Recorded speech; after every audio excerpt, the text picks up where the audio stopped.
কিছু চিজি খেতে ইচ্ছে করছে আর এমন রেসিপি খুঁজছেন, তো বানিয়ে নিতে পারেন ঝটপট পোটাটো চিজ রোল। বাড়িতে থাকা উপকরণ দিয়ে ঝটপট বানিয়ে নেওয়া যায় এই রেসিপিটি। তো চলুন দেখে নেব এই রেসিপিটি কীভাবে বানাবো আর কী কী লাগছে রেসিপিটি বানাতে, দেখে নেব স্টেপ বাই স্টেপ। তো চলুন শুরু করবো আজকের রেসিপি পোটাটো চিজ রোল। খুব সুন্দর একটা রেসিপি শেয়ার করলাম, আশা করি আপনাদের ভালো লাগবে। আর যদি রেসিপিটা ভালো লাগে কমেন্টে জানাতে ভুলবেন না রেসিপিটা আপনার কেমন লাগলো। তো চলুন শুরু করবো আজকের রেসিপি পোটাটো চিজ রোল। তো চিজ রোলটা বানানোর জন্য আমার লাগবে আলু। তো আমি এখানে 300 গ্রাম আলু ছোটো ছোটো পিস করে কেটে আমি বয়েল করতে দিয়েছি। তো 3 থেকে 4 মিনিট লাগবে এটা বয়েল হতে। তো খুব ভালো করে একটু বয়েল করে নেব। দেখুন এটাকে, তো আলুটাকে ভালো করে বয়েল করতে হবে যেন কোনো গোটা না থেকে যায়, ভিতরে গোটা গোটা না থেকে যায়। তো আলুটা আমার বয়েল হয়ে গেছে।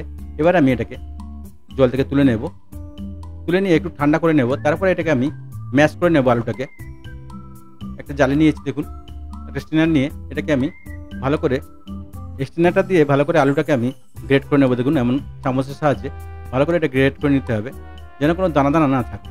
তো এটা যে দিলে কী হবে, ভালোভাবে গ্রেট হয়ে যাবে। দেখুন কত সুন্দর হয়েছে, কোনো দানা দানা থাকবে না আর খুব সুন্দরভাবে গ্রেট হয়ে যাবে। তো বন্ধুরা আমার আলুটা গ্রেট হয়ে গেছে। এবারে আমি এর উপর দিয়ে দেবো কাঁচা লঙ্কা।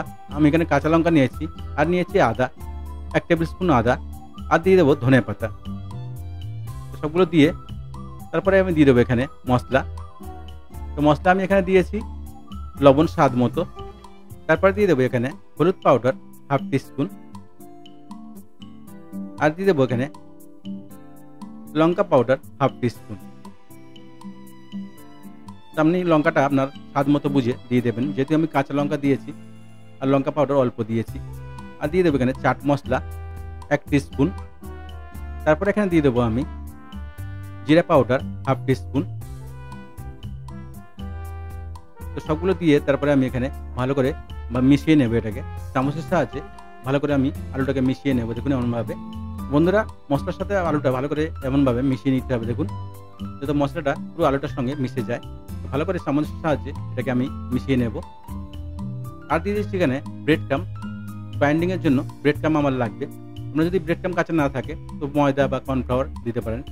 তো আমি এখানে দিয়েছি 1 টেবিল চামচ ব্রেড ক্রাম্ব। দিয়ে এটাকে আরেকবার ভালো করে মিলিয়ে নেব ব্রেড ক্রাম্বের সঙ্গে।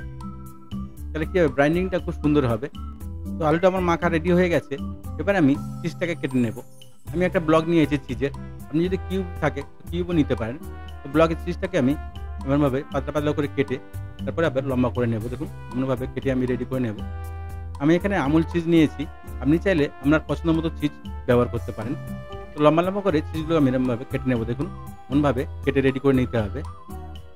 তো চিজগুলো কাটা হয়ে যাওয়ার পরে তারপরে এখানে আমি বানাতে স্টার্ট করবো। এবারে আলু অল্প অল্প মশলা আলুগুলো নিয়ে এবার মাঝখানে চিজ যে কেটেছিলাম চিজটা দিয়ে এটা ভালো করে মুড়ে নেবো। এমনভাবে দেখুন ভালো করে চিজটাকে সিল করে দিতে হবে আলু দিয়ে।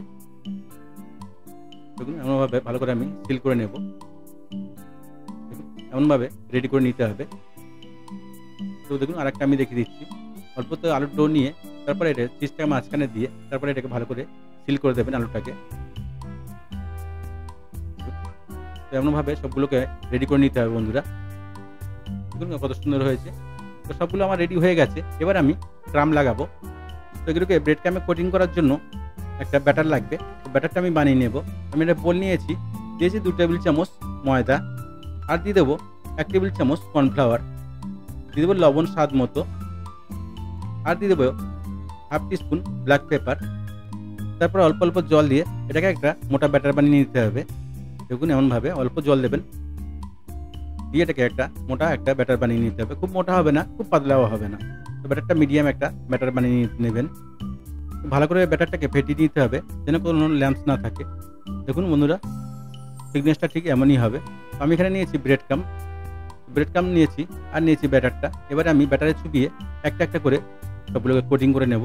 আমি এখানে ডবল কোটিং করে নেব, তাহলে কী হবে ক্রিস্পিটা খুব সুন্দর হবে আর খেতেও খুব মুচমুচে লাগবে। তো দেখুন একবার আমি কোটিং করে নেব, তারপরে ওটা হয়ে গেলে আরেকবার আমি ডবল কোটিং করে নেব। দেখুন এমনভাবে এটাকে আমি আরেকবার কোটিং করে নেব, আরেকবার চুবিয়ে ডবল কোটিং করে নেব। তো অবশ্যই ডবল কোটিং করে নেবেন, তাহলে কী হবে চিজটা ছেড়ে যাওয়ার ভয় থাকবে না আর খুব সুন্দর ক্রিস্পি হবে, খেতেও খুব মজা লাগবে। তেমনভাবে সবগুলোকে বন্ধুরা রেডি করে নেবেন। দেখুন কত সুন্দর হয়েছে। দেখতে যতটা সুন্দর হয়েছে খেতেও খুব মজা লাগবে। তো অবশ্যই বাড়িতে বানিয়ে নেবেন। আর যদি বাড়িতে বানিয়ে নেন কমেন্টে জানাতে ভুলবেন না রেসিপিটা আপনার কেমন লাগলো। বন্ধুরা আমার সব রেডি হয়ে গেছে। এবার আমি ফ্রাই করে নেব। তো ফ্রাই করার জন্য তেল বসিয়ে দিয়েছি। তেলটা আমি মিডিয়াম টু হাই হিটে এটাকে ফ্রাই করে নেব। দেখুন তেল আমার রেডি হয়ে গেছে। এবার একটা একটা করে ছেড়ে উল্টে পাল্টে সবগুলোকে আমি ফ্রাই করে নেব। খুব সুন্দর একটা রেসিপি বন্ধুরা শেয়ার করলাম। আশা করি আপনাদের ভালো লাগবে। আর যদি আমার রেসিপিটা আপনাদের ভালো লাগে তো চ্যানেলটাকে লাইক, শেয়ার, সাবস্ক্রাইব করতে ভুলবেন না। আর নতুন নতুন রেসিপি দেখতে চ্যানেলটাকে সাবস্ক্রাইব করে রাখবেন। আর বেল আইকনটাকে অলে সেট করে রাখবেন। তাহলে কী হবে, আমি যখনই রেসিপি ছাড়বো নোটিফিকেশনটা আমার কাছে আগে পৌঁছে যাবে। তো দেখুন বন্ধুরা কত সুন্দর হয়ে রেডি হয়ে যাচ্ছে। কোনো ফাটছে না বা ছেড়েও যাবে না। খুব সুন্দরভাবে এগুলো রেডি হয়ে যাবে। গোল্ডেন ব্রাউন করে এটাকে আমি ফ্রাই করে নেব। দেখুন উল্টে পাল্টে ভালো করে এটাকে ফ্রাই করে নিতে হবে। খুব সুন্দর একটা রেসিপি, অবশ্যই বাড়িতে ট্রাই করবেন। আর যদি বাড়িতে ট্রাই করেন কমেন্টে জানাতে ভুলবেন না রেসিপিটা আপনার কেমন লাগলো। আপনার একটা কমেন্ট আমার ভিডিও বানাতে অনেক উৎসাহ করবে। তো বন্ধুরা রেডি হয়ে গেছে আমার। বাকিগুলোকে আমি এমনভাবে ফ্রাই করে রেডি করে নেব। পুরো ভিডিওটা দেখার জন্য বন্ধুরা ধন্যবাদ। সবাইকে ভালো থাকবেন, সুস্থ থাকবেন। আবার দেখা হবে নেক্সট ভিডিওতে। ধন্যবাদ।